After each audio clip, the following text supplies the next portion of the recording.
Shalom మీకు సమాధానం కలుగునుగాక. లూకాసు సువార్త 2వ అధ్యాయము.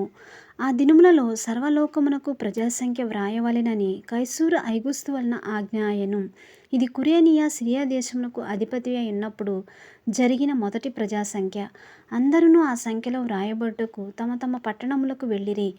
యోసేపు దావీదు వంశంలోను గోత్రంలోను పుట్టినవాడు గనుక తనకు భార్యగా ప్రదానము చేయబడి గర్భవతి అయి ఉండిన మరియతో కూడా ఆ సంఖ్యలో వ్రాయబడుటకు గలిలయలోని నజరేతు నుండి యూదయలోని బెత్లెహేము అనబడిన దావీదు ఊరికి వెళ్ళెను.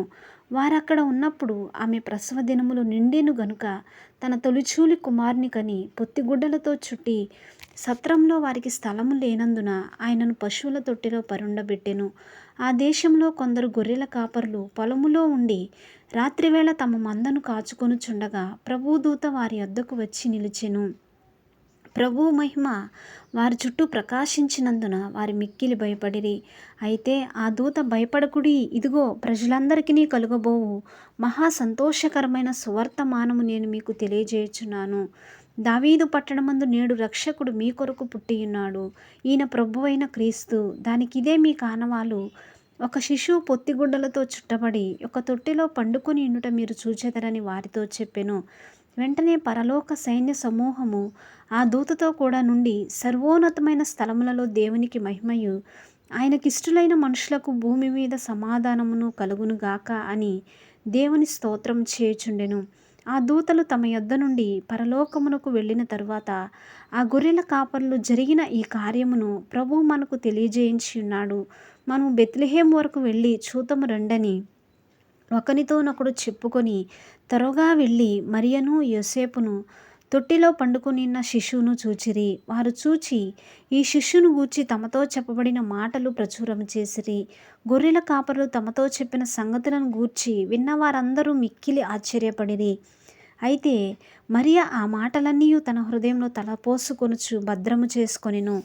అంతటా ఆ గొర్రెల కాపరులు తమతో చెప్పబడినట్టుగా తాము విన్నవాటిని కన్నవాటినన్నిటిని గూర్చి దేవుని మహిమపరచుచు స్తోత్రము చేయుచు తిరిగి వెళ్ళిరి.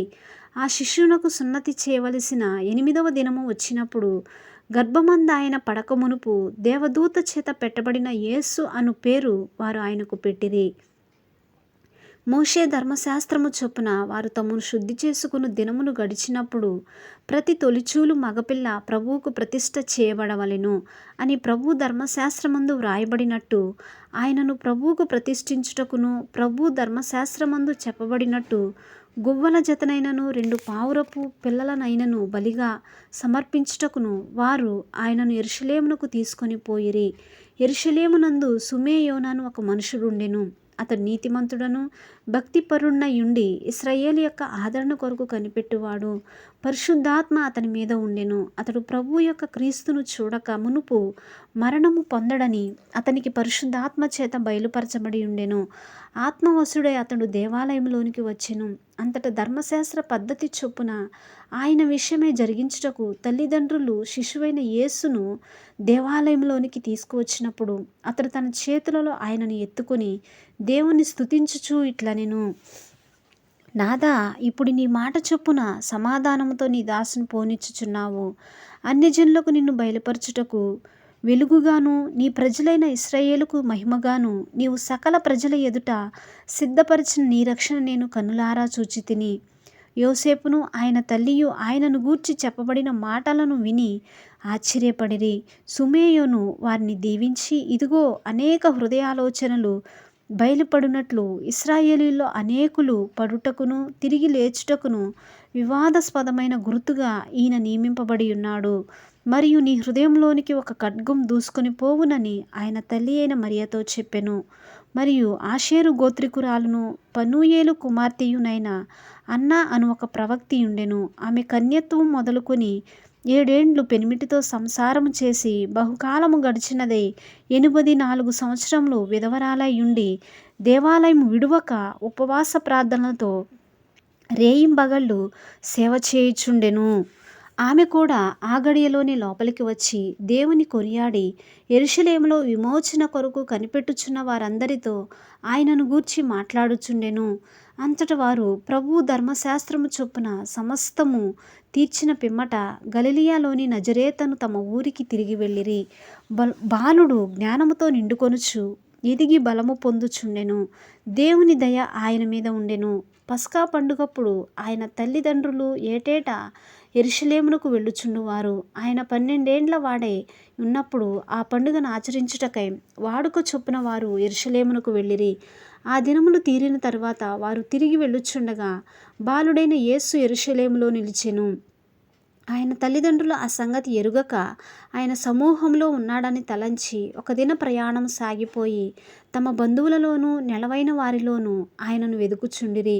ఆయన కనబడనందున ఆయనను వెదుకుచు యెరూషలేమునకు తిరిగి వచ్చిరి. 3 దినములైన తర్వాత ఆయన దేవాలయములో బోధకుల మధ్య కూర్చుండి వారి మాటలను ఆలకించుచు వారిని ప్రశ్నలు అడుగుచూ ఉండగా చూచిరి. ఆయన మాటలు వినిన వారందరూ ఆయన ప్రజ్ఞకును ప్రత్యుత్తరములకును విస్మయముందిరి. ఆయన తల్లిదండ్రులు ఆయనను చూచి మిక్కిలి ఆశ్చర్యపడిరి. ఆయన తల్లి, కుమారుడా, మమ్మను ఎందుకు ఇలాగు చేసితివి? ఇదిగో నీ తండ్రియు నేనును దుఃఖపడుచు నిన్ను వెదుకుచుంటిమని ఆయనతో చెప్పగా, ఆయన మీరేలా నన్ను వెదుకుచుంటిరి? నేను నా తండ్రి పనుల మీద నుండవలెనని మీరెరుగరా అని వారితో చెప్పెను. అయితే ఆయన తమతో చెప్పిన మాట వారు గ్రహింపలేదు. అంతటా ఆయన వారితో కూడా బయలుదేరి నజరేతునకు వచ్చి వారికి లోబడి ఉండెను. ఆయన తల్లి ఈ సంగతులన్నిటినీ తన హృదయంలో భద్రము చేసుకొనెను. యేసు జ్ఞానమందును వయసునందును దేవుని దయందును మనుషుల దయందును వర్ధిల్లుచుండెను. ఆమేన్.